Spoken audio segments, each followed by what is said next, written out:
वो बंद शक्तियाँ अब ज़्यादा देर तक बंद नहीं रहने वाली थीं।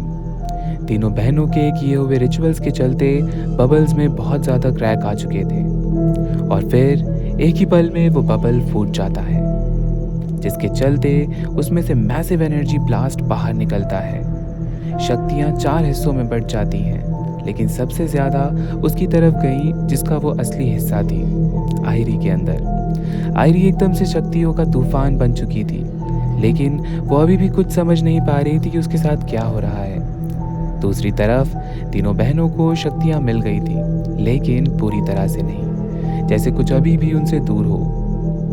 इधर आयरी की शील्ड जो उसे सबसे छुपा रही थी अब अनस्टेबल हो चुकी थी, क्योंकि उस एनर्जी ब्लास्ट के चलते जो एनर्जी अभी अभी आयरी के अंदर समाई, उसके चलते उसका वो शील्ड ब्रेक हो गया था। इस बार तीनों बहनों ने सिर्फ उसकी पावर फील नहीं की, उन्हें पता चल गया था कि वो एग्जैक्टली कहाँ है। वो लोकेशन स्पेल का सहारा लेती हैं और एनर्जी ट्रेल को फॉलो करते हुए पहुंच जाती हैं उस तक। लेकिन इससे पहले कि वो आयरी तक पहुंचे, वो एक और सुरक्षा कवच से टकरा करके नीचे गिर जाती हैं और हमें पता चलता है कि आयरी कितनी ताकतवर है। उसने सुरक्षा कवच अपने शरीर को तो बचाने के लिए किया ही था, लेकिन अनजाने में वो पूरे शहर को भी अदृश्य कर रही थी। यही कारण था कि तीनों विचेस अभी तक उसे नहीं ढूंढ पा रही थी। मगर अब ये सिर्फ एक सर्च नहीं था, अब ये शिकार था।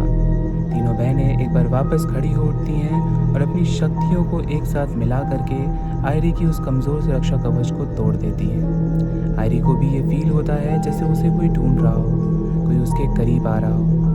वो पहली बार इतनी करीब पहुंच चुकी थी, लेकिन आयरी अभी भी उनसे कुछ दूर है।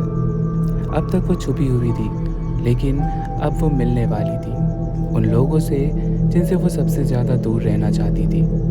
क्यों चाहती थी ये तो मुझे नहीं पता, लेकिन शायद आपको पता हो, क्योंकि